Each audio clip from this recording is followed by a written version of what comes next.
What is going on, everybody? This is Matt Carter, that YouTube Realtor. And if you are a buyer looking to enter the market, or if you have never purchased a home before, or it's been a while, if any of these situations apply to you, then this is definitely the video for you. I'm going to be going over 6 of the most common questions that I get asked as a realtor. I work here in the city of London, and just going over 6 of the most common questions I get from buyers, especially first-time home buyers that are looking to enter the market. So I'll get through these questions, hopefully answer a few that you have. And of course, if I don't answer any, feel free to send me a message. My contact information is down below, or leave them in the comments below as well. So let's get right into it. So number 1 on the list, and it's definitely the most commonly asked question I get from buyers, and as well, it's where I start a lot of my conversations with new clients as well, and it's what is the first step? So by far, the first step before you even start doing anything else is find a lender and go talk to a lender to get pre-approved. There is no point in doing anything else in the market if you are seriously looking to purchase a home. You don't need to go talk to a realtor first. You shouldn't be looking on realtor.ca at home seriously considering. You can look on there and browse just to see what's around, but you shouldn't be seriously considering any of those houses until you've actually gone and talked to a lender first and found out how much money they are willing to lend you. You may have a budget in mind going into it that works with your lifestyle, or maybe it doesn't work with your lifestyle, but whatever the bank and the lender that you're working with is going to give you is ultimately going to determine where you can start shopping and looking for homes, and ultimately ending up putting offers on specific properties. Before you go and just talk to your bank or the first lender that you're suggested, make sure you do some research. It's the exact same as if you were looking for a realtor to work with you. You're going to want to make sure that you look into their experience, look into what they have to offer for you. Banks can offer you certain things, whereas other independent lenders can offer you a different subsection of things as well. So you want to make sure that you're talking to multiple people, getting recommendations from maybe friends, family, other professionals in the industry as well. I'd be happy to recommend some in the area that I would suggest, and just really figure out what is best for your current situation. So number 2 on the list is, what is the cost associated with using a buyer's agent? The great news is it's absolutely free for you in 99% of cases. And within a buyer representation agreement that you need to have signed with a real estate professional in order to represent you, there is a portion of that contract which stipulates how much commission or how much money that buyer's agent is entitled to off the purchase of a home. Now, the way that our system works here in Ontario is the listing agent and the seller come to an agreement with the total amount of commission that is going to be charged for that for the sale of that house. This is negotiable, but a portion of that overall commission is then split and sent to the buyer agent that helps purchase the property for a client. This in London is generally 2%. Depending on where you're living in Ontario, it can vary. I know a lot of places, in the GTA in Toronto, they do offer sometimes 2.5%, and in some situations, they may offer a little bit under 2%. So knowing that and figuring that out when you go in is definitely going to be beneficial for you, because like I said, in 99% of the cases, you won't have to pay anything as a buyer. But that 1% that may come up, if your agreed upon contract is for, say, 2% of that purchase price, and the listing agent is only offering 1.5% or 1.75%, something in that realm, then you may be on the line for the difference in what your contract says and what that listing agent is offering. So if it's 0.25% or 0.5%, that may come out of your pocket. Now, just make sure that you talk to your realtor, your buyer's agent that's helping you out, to make sure that you fully understand if that situation did come up, you know how you're going to approach it. Some people waive that difference, and some people will actually have their buyers pay for that difference in price. So just make sure that you understand the agreement between your agent and yourself. Question number 3, and one I get a lot of the time, is, will my down payment go towards the closing costs of the home? And the answer is no. This is a common misconception because both of these down payments and the closing costs are all due at the time of closing, but they are 2 separate things. So your down payment is going to be exactly that. It's a payment towards the purchase of the property. Within Canada, the minimum down payment that you have to make on a property is 5% of the purchase price, and you can go as high as you want. But the closing costs are a completely separate entity in itself. This includes various costs such as your legal fees, title insurance, appraisals, land transfer taxes, just to name a few. So this is going to be completely separate from your down payment and will vary depending on the price of the property as well. If you're curious for the actual breakdown of these closing costs, I have done a video in the past, so make sure you go take a look at it. I'll put it up above my head up here. You can just click there and go over to that video. So question number 4, and one I get a bunch, especially when we're getting into the offer situation, is what is a deposit and what does it do? So within Ontario, as part of every single offer that goes through the predetermined forms that we use for purchases, there is a portion of that contract that outlines how much in a dollar amount of a deposit you're going to be putting down on that property. This varies depending on the property that you're purchasing, the price of it, whether it's a new build, a variety of factors.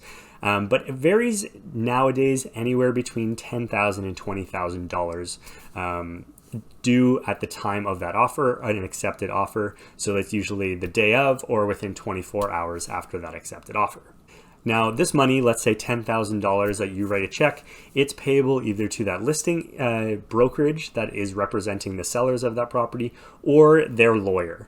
And it's going to be held in a trust account for the duration of until that property closes and you get the keys to that home, and is basically just an earnest money deposit, which means it's an act of good faith and shows the amount of commitment on your end, so that if you were to back out of that deal but for any illegitimate, unlawful reasons, you would not receive that deposit back. So this dollar amount that is held in their trust account on the day of closing will go towards the down payment of your property. So you don't need to worry about putting aside an extra, $10,000 or $20,000 for the deposit. It will eventually roll into your down payment that is payable on the closing day. So you just need to make sure that you have those funds up front when you are ready to offer on a property, and that you're not scrambling last minute to come up with $10,000 and then lose out on a property because you can't get it in time. So number 5, and it's a question I get a lot and one that people have a hard time wrapping their heads around, understandably so, especially in this market that we've been in, and it's whether they have to waive their home inspection clause in order to have a competitive offer and win in multiple offers. So the short answer is probably you will have to do this. And I know it's unfortunate. I do always advocate getting an inspection done of a property if you are able to. But in today's market, in the seller's market that we're in and have been for the last few years, it is extremely difficult to have a conditional offer with an inspection clause in there accepted if you are up against multiple other offers. Now, it is completely up to you if you want to include that inspection clause in there. It is your legal right to request that inspection. You just have to understand that the sellers are most likely dealing with multiple offers coming in that are firm, that don't have any conditions involved, so that inspection clause is not there. And if you look at it on the flip side, if you were that seller and you had the option of selling to 2 different parties, same offer price, everything is exact same in their offer, one has an inspection clause and one has waived that inspection clause, you're probably going to go with that one that has waived the inspection clause, because you don't have to worry about that deal potentially falling through, or that buyer backing out potentially because they find something that they don't like about the house, or that is a defect that they find during that inspection. One extra little option you can do if you do really want to put an inspection in there, if you are adamant on getting an inspection, you can do what's called a pre-inspection. And what that is you get an inspector to come out before the offer date, before you put an offer on that property, and they go through and they do kind of a mini inspection, so to speak. It's usually not as involved as a full inspection that you would get as part of a condition. But what you do is you do get a trained professional in the industry to come through the house, make note of any issues, big red flags that may be there in the house, so that you are aware of those different issues that may be, lurking that you didn't see during your walkthrough, and you are aware of that going into offer day.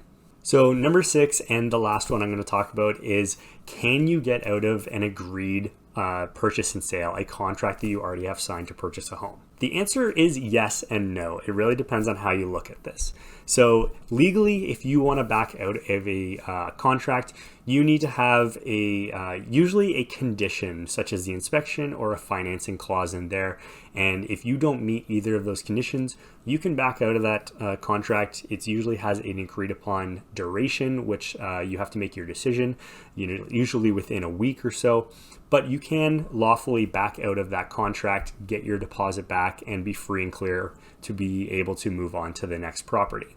On the flip side, if you just decide one day, it's been a couple of weeks after you've had your accepted offer and you just no longer want to purchase that home, then it gets a little trickier. If you do decide to not close on that property and not pay all the agreed upon funds, you could be in for a lot more money than you were originally intended on. First and foremost, you're not getting your deposit back that you submitted, that 10 or 20 grand that you submitted with your offer. And secondly, and the more expensive situation that may occur, when those sellers do go put their house back on the market, and let's say houses have dropped in price a little bit and they are getting less money than you originally agreed to pay for that home, you may be on the line and they could sue you for the difference in that price, along with a bunch of other fees to go with that. There was a situation a few years back. It was at a higher price point, $1 million plus home. And this situation did actually occur where the buyer decided not to close on the property. By the time it was all said and done, I believe the buyer had to pay several $100,000 to the seller in difference in purchase price, along with legal fees and other associated costs. So you could be in for a world of hurt if you decide to not close on a property. You want to make sure that you're always consulting with a lawyer, with somebody that's in the field. If you are deciding or thinking about backing out of a contract, 99% of the time it's probably not going to be the most beneficial for you and cost effective. So make sure you are fully committed. You know that you want to purchase that home. You are financially ready, and just your life is ready to purchase that home before you get yourself into a situation such as that. So that's about it. That's the 6 most common questions that I get with my buyers. Let me know if you have any other further questions. Like I said, my contact information is down below, or feel free to leave a comment. I always try to respond to everybody that leaves a comment on my videos. And just let me know if you have anything else that you are curious about. So if you found any value in this content, I hope you did. Make sure you slap a like, subscribe to my content, and hit that bell to get notified. I release videos every single week, and make sure you pass this along to anybody you think would value from it as well. So until my next video, take care.